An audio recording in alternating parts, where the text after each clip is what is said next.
টানা বৃষ্টিতে প্লাবিত পূর্ব মেদিনীপুরের পটাশপুর ১ নম্বর ব্লকের নইপুর, গোপালপুর, গোকুলপুর এবং টিপুরপাড়া বহু ঘরবাড়ি এবং চাষের জমি জলের তলায় চলে যাওয়ায় বাসিন্দারা নিরাপদ আশ্রয়ে যাচ্ছেন। পটাশপুর বালিচক জাতীয় সড়ক ১ কোমর জল জমায় ব্যাহত যান চলাচল।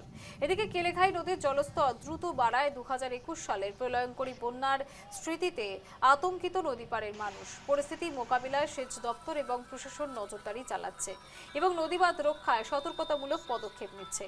জল যন্ত্রণা থেকে মুক্তি পেয়ে কবে জলজীবন স্বাভাবিক হবে সেই অপেক্ষায় দিন গুনছেন দুর্গতরা। টানা বৃষ্টিতে প্লাবিত পূর্ব মেদিনীপুরের একাধিক গ্রাম, ঘরবাড়ি এবং চাষের জমি জলের তলায়। পটাশপুর বালিচক জাতীয় সড়কে ১ কোমর জল। কেলেঘাই নদীর জলস্তর বাড়ায় পটাশপুরে বন্যার আশঙ্কা।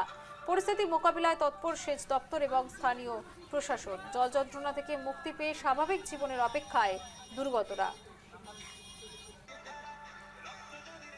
দেখুন, বিগত সরকার থাকাকালীন যে কেলেঘাই, কপালেশ্বরী এবং বাঘুই সংস্কার হওয়ার কথা ছিল সেটা সম্পূর্ণরূপে হয়নি, যার ফলে আজকে এই জল যন্ত্রণা পটাশপুরবাসীকে ভুগতে হচ্ছে।